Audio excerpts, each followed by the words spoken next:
If you're looking to create, grow, and sustain your wealth, download and subscribe to the Pain Points of Wealth podcast at BeBullish.com with Bob, Ryan, and Chris Payne. It's your podcast for market insights, money tips, and real talk on the economy. Download and subscribe at BeBullish.com. The Stone Zone, entertaining and informative on the Red Apple Podcast Network. And welcome to the Stone Zone again. I am Jake Novak filling in again for Roger Stone. Thank you so much for joining us. Hey, at about 30 minutes or so, a little bit more than that after the hour, I'm going to tell you about the double standards that Zohran Mamdani gets to enjoy. Not compared to Republicans. Oh, heaven forbid. Of course he gets a double standard compared to them.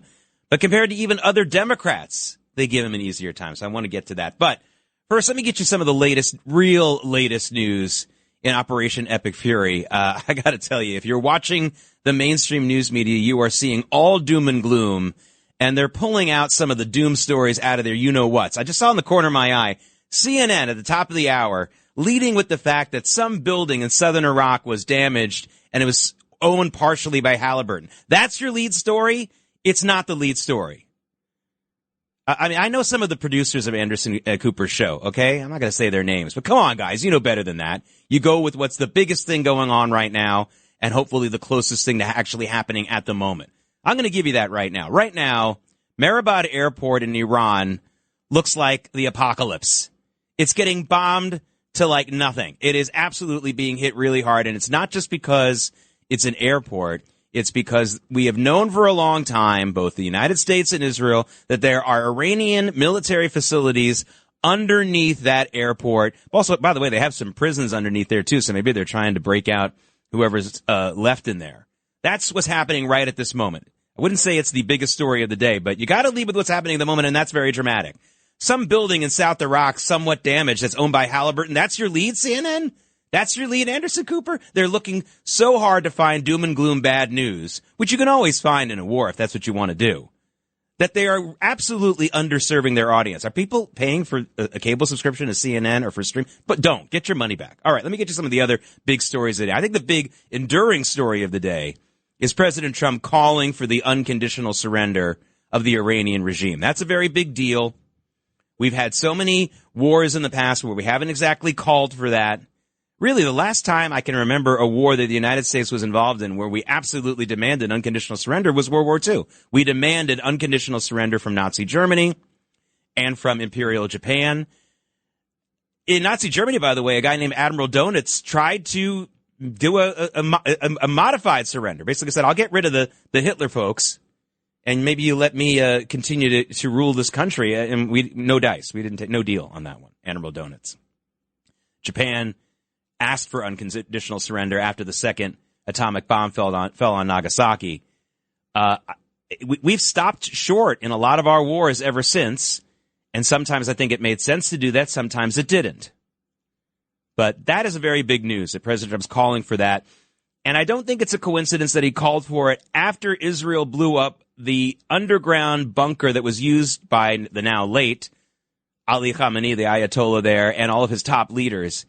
And we're hearing reports that maybe the rest of what was left of that top leadership in Iran was taken out in that attack. So maybe President Trump made that demand for unconditional surrender because he kind of knew all the leaders who might have the ability to continue fighting a war and authorizing it were gone. Possibly.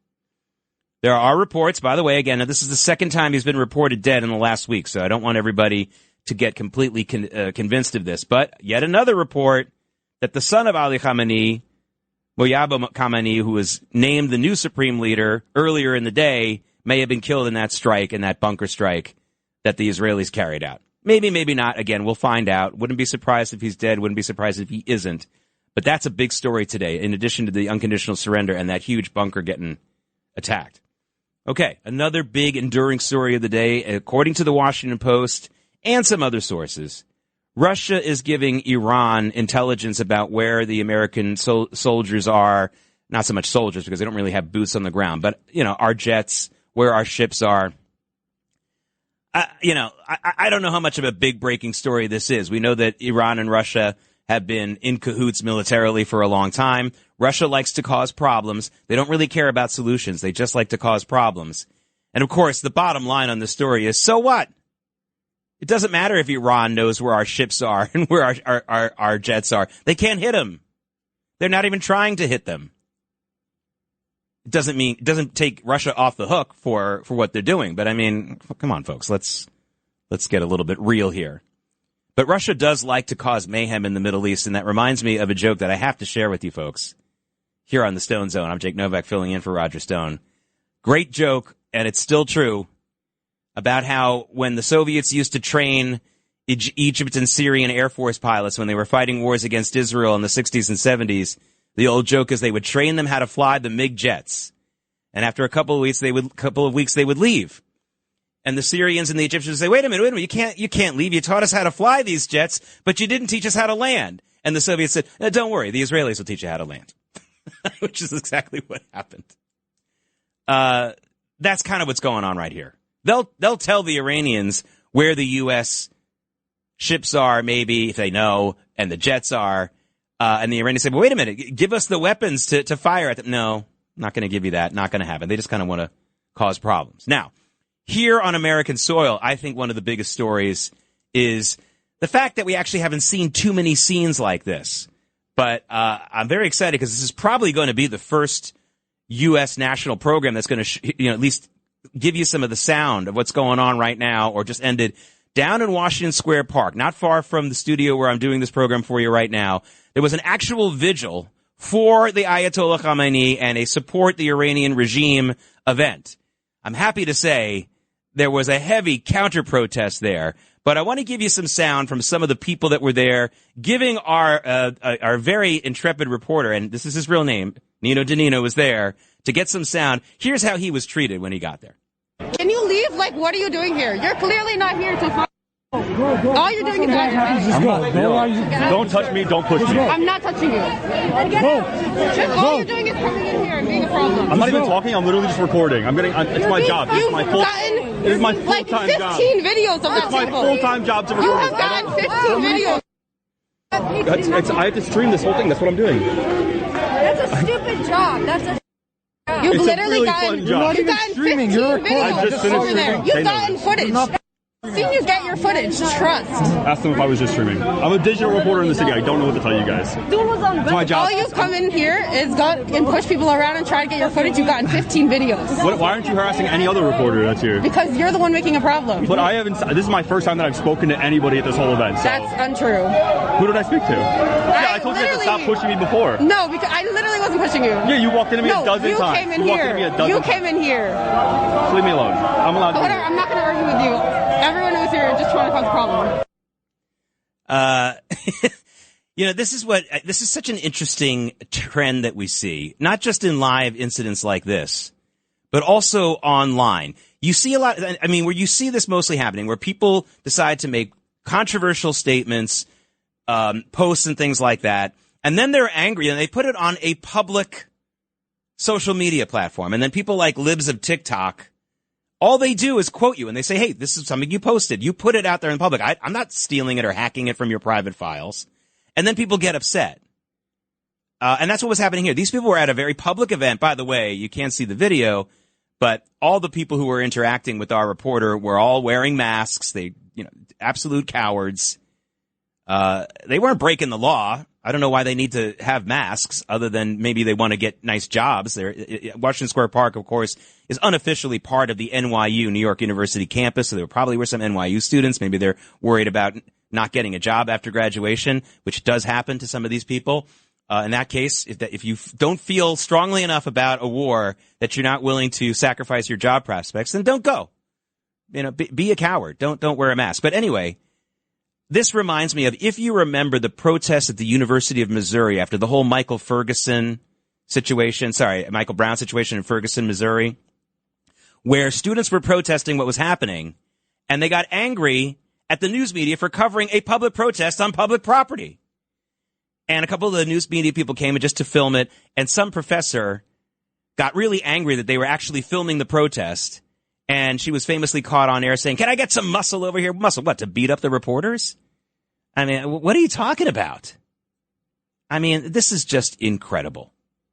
This is just incredible. These people they're probably going and telling all their friends how courageous they were that they went to this vigil in support for the Iranian regime in the Washington Square Park and how much they hate America and hate Israel and all that kind of stuff. But they're not willing to show their faces. And when somebody comes to cover it as a news event, which usually you kind of want, right? If you're trying to make a protest, don't you want it covered in the news media? I mean, these people are absolutely incredible in their cowardice and in their mixed messaging. And they're trying to harass a reporter who was just there filming it on his phone and using a professional microphone so that you in the national audience can see the story and hear the story and find out what's going on. What's wrong with that? I mean, this is really, it's almost like the latest example of something that I always say, which is that there's no such thing as a non-religious person. So if you're not a Christian and you're not a Jew, and if you're not, I think, an old school Muslim, Hindu, Buddhist, whatever, you'll find something else to be devoted to. I think a lot of people, it's themselves. I think narcissism is a big one. That's number one with the bullet. But number two is politics. Some people really treat their political beliefs like it's a religion. And they're acting like, some news reporter coming into my religious services, which I wouldn't want to happen either. Because for them, this is a religious type of event. It really kind of is. And that's sad. By the way, politics is a bad, bad substitute for religion. It doesn't have the good food, and it doesn't have the music. Political songs stink. So, I mean, I'm half joking. But honestly, if you're going to joke, I'm a member of the oldest surviving cult in the world. And I got to tell you, we have good food, and we have pretty good music. What can I say? It's a lot of rules to follow. But there you go. All kidding aside, though, that's what's going on in Washington Square Park. I don't think this is something that's happening in large numbers nationally. There were a lot of counter-protesters there. And by the way, this mirrors, although not as great as it was going on in London this week, there were at least 2 events like this in central London where they tried to have a pro-Iranian regime mourning for Ali Khamenei event. And they were shouted down and very heavily outnumbered by pro-Israel, pro-American demonstrators who not only shouted them down, but started playing the Donald Trump YMCA song and doing the dance. Maybe if they try this again in Washington Square Park, they'll get that again. But I got to say, as outrageous as it is, and there were a lot of people, all joking aside, there were a lot of people who were mentioning the fact that after the 9/11 attacks, Washington Square Park became kind of a standing spot for vigils and mourning events for the victims, because Washington Square Park was it was really like the most iconic park closest to Ground Zero. It's not really that close to Ground Zero. It's obviously quite a hike. And if it were too close to Ground Zero, it wouldn't have been safe to be there. But, so a lot of people are saying this is kind of like sacred ground, Washington Square Park, for victims of Islamist fascism and Islamo-Nazism and terrorism. But honestly, you can see why people feel this way. Folks, got a lot more to get to here on the Stone Zone. I'm Jake Novak in for Roger Stone. At about 35 minutes after the hour, I'm going to tell you the results of a very surprising midterm poll. But when we come back, I'm going to tell you about that double standard for Zohran Mamdani. He gets treated better than other Democrats, let alone Republicans. You're listening to the Stone Zone. I'll be right back. The Stone Zone, entertaining and informative on the Red Apple Podcast Network. And I'm Jake Novak, filling again this week in for Roger Stone. Thanks for that opportunity. Hey, in about 10 minutes from now, I'm making an executive decision. I had said in about 10 minutes from now we were going to get to this double standard story about Zohran Mamdani, but I'm going to do that right now. Instead, in about 10, 15 minutes from now, I'm going to play even more crazy sound from crazy people who support this regime in Iran and Ali Khamenei. You got to hear this. Disturbing, but also funny. I guess it's a little bit of morbid sense of humor. Got to get to Zohran Mamdani, the new mayor of New York City. Turns out, we found out yesterday, according to a reporter in the Jewish Insider, which is a news source I read quite a bit, actually. It's pretty good. Found out that Zohran Mamdani's wife liked on her social media accounts several posts celebrating the October 7th attacks in the day or so after those horrific attacks. And so Zohran Mamdani was asked about it, and here he is defending his wife. Thank you. Good morning, Mr. Mayor. You should have a chance, I think, to respond to this. It's an off-topic question. I'd like to know what your reaction was to the article in the Jewish Insider that was posted about your wife's social media activity. And what I'm wondering is, you're an elected official. She is not. Is it anybody's business, and is it fair to question you about it? You know, my wife is the love of my life, and she's also a private person who has held no formal position on my campaign or in my city hall. I, however, was elected to represent all 8.5 million people in the city, and I believe that it's my responsibility, because of that role, to answer any questions about my thoughts and my policies and my decisions. Yeah. First of all, who asked that question? Was it Zohran Mamdani's own staff that wrote that leading question? What a piece of garbage question. Her social media activity. How about saying, no, she liked posts that celebrated the October 7th attack? I mean, I really need to sit down and do a journalism school here. First for the producers of the Anderson Cooper Show, who decided to lead at the top of this hour with a Halliburton, partially owned building by Halliburton, getting slightly damaged in southern Iraq. Who gives a darn? That's their lead on the Anderson Cooper Show. And then this pathetic excuse for an actual question. Not quite. But I wanted to add something. Zohran Mamdani not only getting the kid glove treatment compared to what a Republican would get if he had a wife doing this, but Dan Goldman, a congressman in downtown New York from that area, his wife is a very pro-Israel supporter online, and he had to apologize for her very, very recently. So that's a Democrat, a very liberal Democrat, and they didn't give him the same courtesy. Zohran Mamdani is getting the Carrie water treatment from the news media. You can believe that. Speaking of getting the Carrie water treatment, when you come a little bit later in the show, you're going to hear Katie Kirk asking an absolutely nauseating question of Gavin Newsom. I'm Jake Novak filling in for Roger Stone. This is the Stone Zone. We'll be right back.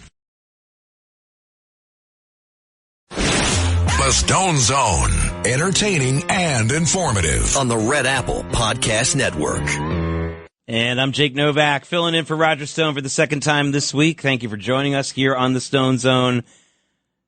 About a little bit before the end of the hour, I'm going to play for you Joe Biden's a part of his little speech at the Jesse Jackson funeral today. And if you were missing the strange ramblings, the incorrect emphasis on the wrong words, Joe Biden speech patterns, you will not be disappointed. You will not be disappointed. Joe Biden went up there against some really, really great speakers. If I were him, it's like being the worst comedian going after like Robin Williams and George Carlin or something like that. I don't know why he agreed to go there. I mean, just showing up, okay, but giving a speech, not the best idea. Speaking of great comedians, I'm also going to play for you before the end of the hour, Eddie Murphy's imitation and actually better handling of a bad PR situation from Jesse Jackson from 42 years ago. You've probably forgotten it, but it was one of the funnier moments ever on the old SNL. Hey, let's recap the top stories right now when it comes to Operation Epic Fury. And I want to start with something that's going on right now, not only because it's happening now, but because it's certainly a major development. Iran's Mehrabad airport, that's their main airport in Tehran, absolutely engulfed in flames right now. I've seen many videos of this, all confirmed. A massive attack on the airport. I would assume it's mostly an Israeli attack, but maybe the U.S. is involved, certainly tactically involved.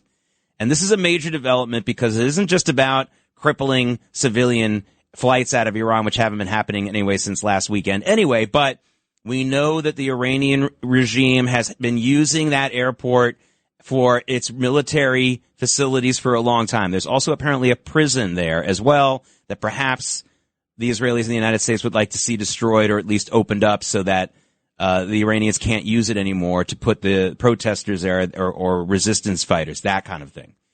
President Trump earlier today calling for the unconditional surrender of this Iranian regime. That's a very big deal. You don't hear that very often. I don't think that the United States has called for unconditional surrender and anything other than maybe that action we put out in Grenada back in 1983 since World War II. I mean, hearing an unconditional surrender demand is something new, at least something we haven't heard from in a long time.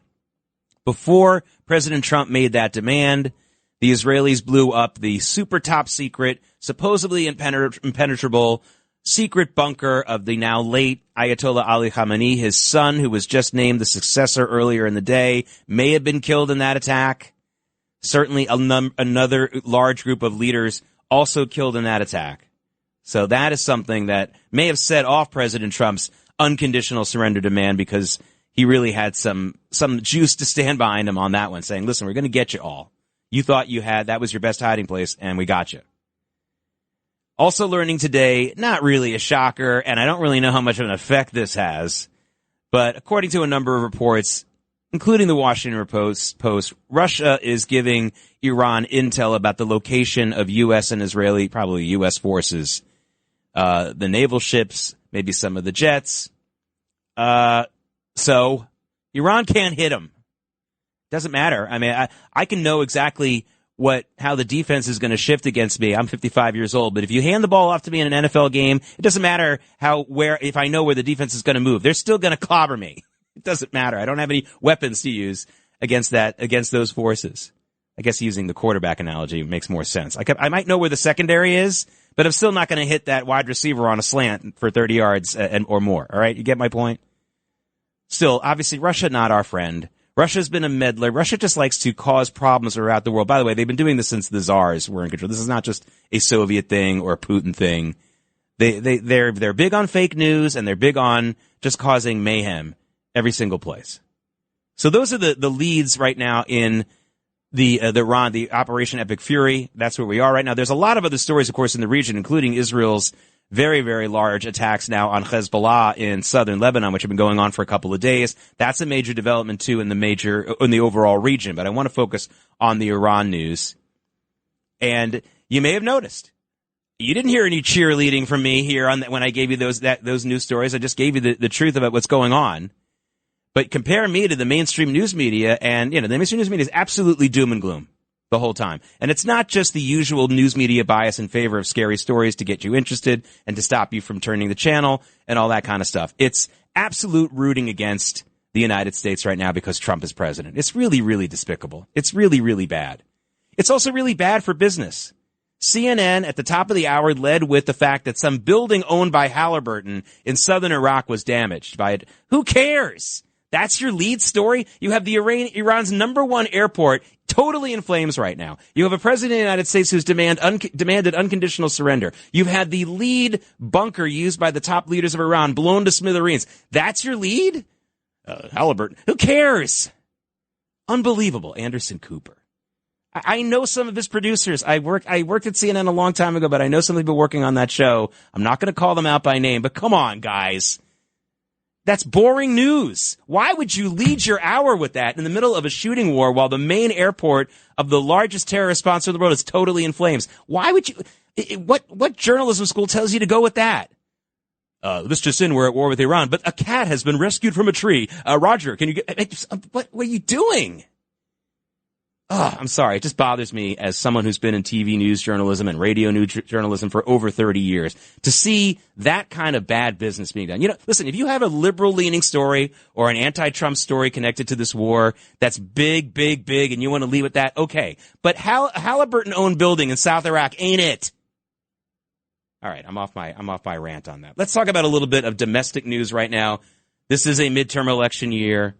We got those midterm primaries, those big midterm primaries, most of them in Texas, but there was one in North Carolina as well. You know all about that.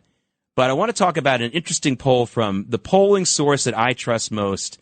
That's my friend Scott Rasmussen, Napolitan Research. And his poll came out today showing that the Republicans and the Democrats are tied in the generic midterm ballot poll, which surprises a lot of people who really thought that with the war coming and with the polls showing that the war isn't completely supported yet, although you can't trust war polls until a couple of weeks out, by the way. Just giving you that pollster's expert notice, by the way. I used to work as a pollster. Polls on wars are not reliable until 2 weeks into the war, so just giving you that point. But still, a lot of people thought that with that going on and all the controversy with ICE going on, there would be some real erosion in the GOP's poll numbers, and the guy who's polling I trust most, Scott Rasmussen of Napolitan Research, says it's completely a toss-up right now. Doesn't mean great news one way or the other. It's interesting. I think the Democrats would have expected to be ahead in that midterm poll. Now, going out beyond the midterms, Gavin Newsom has really been active this week, looking to bolster his presidential run for 2028, which, by the way, I don't advise at this early stage. You don't want to be a front runner in a presidential election anytime earlier than March of the actual election year. But Newsom's going for it. And there's some polls that show him that he is ahead. I've seen some other polls that he's way behind Kamala Harris of all people. But Katie Couric decided to interview Gavin Newsom. And here's the question I'm just kidding, the serious question she had to ask him. Do you have a Zoolander problem? No, Jesus. Yes, Zoolander. Are you just ridiculously good looking, as Vogue said? Hardly. No, seriously, what do you do about that? You don't do anything about it, because if you're going to do something about it, then you're bullshitting people. You know what? I am who I am. And it's fine. You don't have to like me. Or maybe you like a slick person. I don't know. Whatever. It's okay. But the reason why I brought it up, because you talked about being authentic. Yeah. And I think it sometimes works against you. Yeah. It's just who I am. It's just who I am. Are you too good looking to run for president? Let me tell you something about, beyond the ick factor of that question. And sorry, by the way, we didn't bleep out a word in there. Caught us by surprise. Probably nothing you haven't heard, but just in case there are kids in the room, I apologize. Anyway, besides the ick factor of that question, that's not a professional question to ask. I guess that maybe if you're in a political consulting meeting, you can talk about that and discuss where this fits into things. But that's very much an interesting question for Katie Couric to ask. Because Katie Couric, of course, comes from the old school world of TV news anchorwomen back when she used to have those jobs. And when she broke in on the Today Show, she took over for a very, very attractive woman who was getting a chance after Jane Pauley left the Today Show. And I remember I once met the outgoing president of NBC News, who told me, I told them not to hire that hot chick. That was in his words, because women who watch the Today Show, or the dominant audience of the Today Show, want to see a cute woman, but they don't want to see a supermodel. Okay. Made sense to me, actually.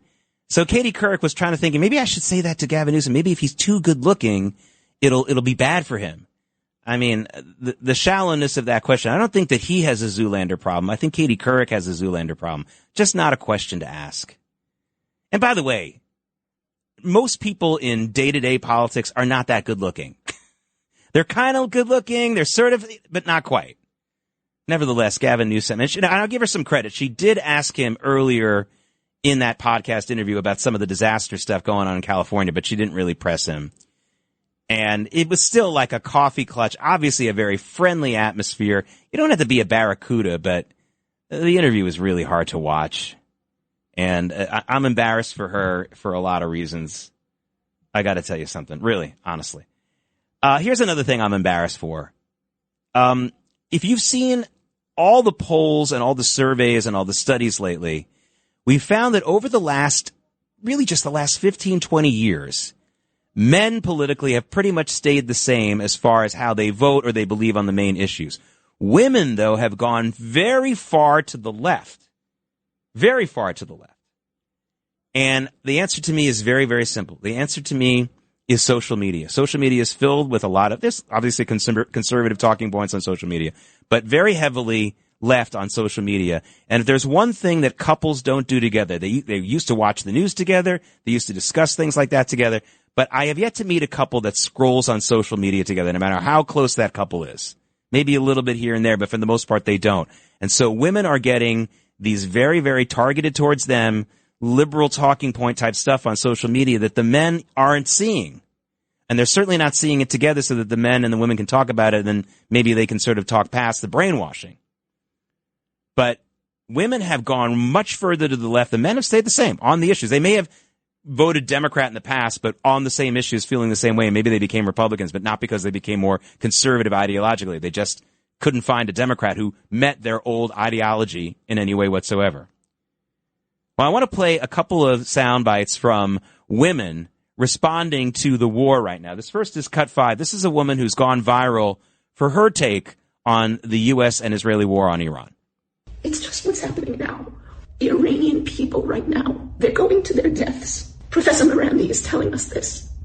They're not, Khamenei, I know people are going to yell at me by saying this, but Khamenei said, and this is not a lie, this is true, these people are selfless. These people are selfless, egoless. This is something the West doesn't understand when I talk about modesty and humility. Like, I have a sticker I want to make, bring back humility. Have some humility. Have some heart. Have some mercy. He was told, you're going to die.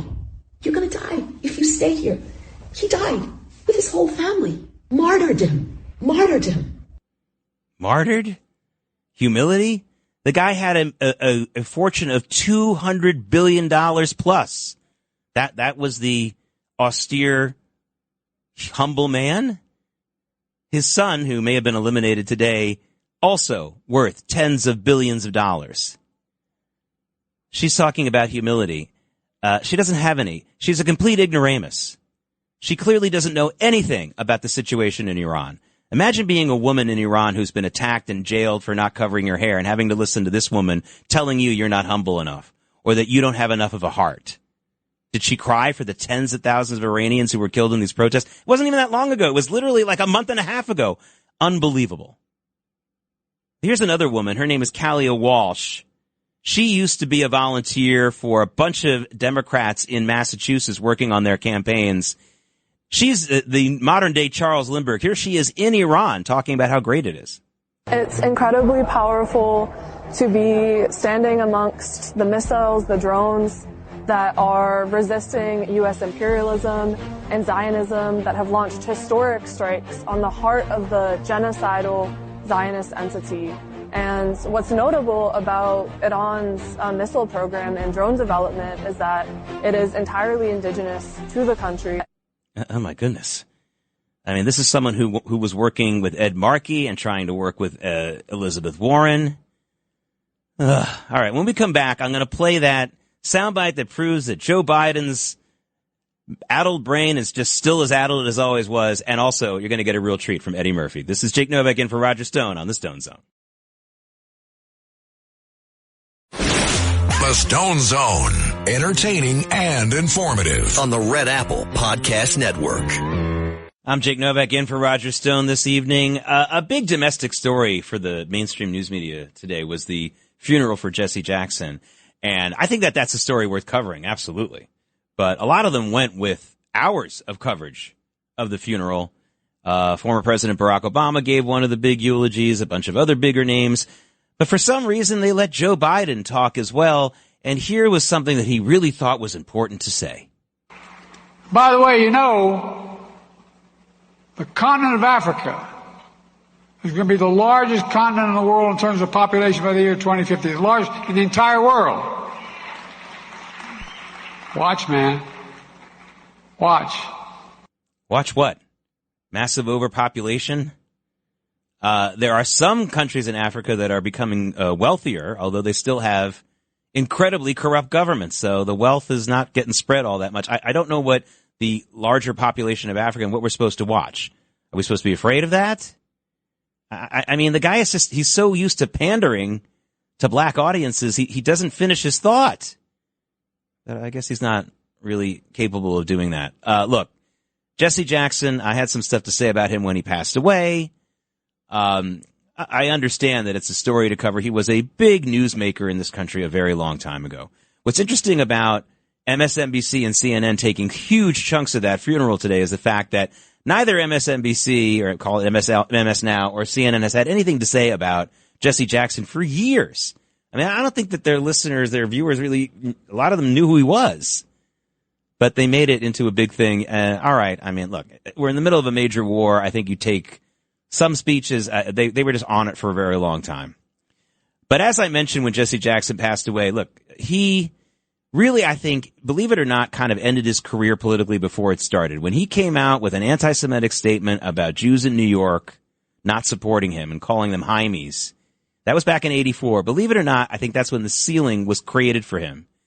And just a few days after that happened, Eddie Murphy on SNL decided to respond to that moment in song. Check it out.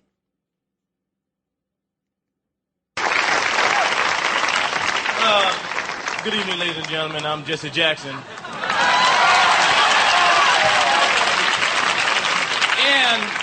I was recently quoted in the Washington Post as referring to a certain group of people as Heimies. They also said that I called New York Heimie Town. I realize that kind of talk isn't kosher, but let me see if I can explain it to you all in song. As I said, I'm Jesse Jackson, and I'm running for President of the United States. I'm a Libra, and this is a very special message To all you chosen people out there. Don't let me down. No, no. Don't let me down. No, no, no, no. Don't let me down. I'm a town. You know what? All kidding aside, if that's how Jesse Jackson had actually responded to that controversy, I think he would have done better. Eddie Murphy writing a sketch just on the skin of his teeth, probably a day or so before it actually aired, did a better job of handling that problem. All kidding aside, Jesse Jackson's career was over there. He was never going to be more than what he was. He ran again in 1988, and he kind of came in third in the primaries for the Democratic Party that year, but he never ran again. He wasn't a serious candidate, and it was just one of those things where he could have handled it better. He could have followed in the footsteps of his mentor, Martin Luther King Jr., who was a very good friend to the Jews and of Israel, by the way. Would have helped him. He didn't follow that advice. He didn't follow those footsteps. I'm Jake Novak, filling in for Roger Stone this evening. I thank you for the opportunity. Have a great weekend. Thanks for listening to The Stone Zone with Roger Stone. You can hear The Stone Zone with Roger Stone weeknights at 8 on 77 WABC. If you like the podcast, share it with your friends and listen anytime at WABCRadio.com and download the WABC Radio app. Hit that subscribe button on all major podcast platforms. Plus, follow WABC on social on Instagram, TikTok, Facebook, and X. See you next time for a new episode, so you never have to wonder. What the heck is going on here? Rural Americans deserve access to the best of what our nation has to offer, especially health care. Across every state and every community, America's rural hospitals are the first line of defense, protecting our families, neighbors, and loved ones. No matter where you live, hospital care doesn't clock out. They're there 24 hours a day, 7 days a week, 365 days a year. Each year, America's over 5,000 hospitals care for millions of patients, providing 24/7 emergency care, delivering babies, cancer treatments, and other life-saving care that patients rely on. Behind every one of those patients are doctors, nurses, and caregivers working tirelessly to keep people healthy and safe. Hospitals are our community's lifelines. They employ our neighbors and keep our families healthy. But now, some in Congress are threatening access to care. Tell Congress, protect patient care to keep America strong. Don't cut rural health care.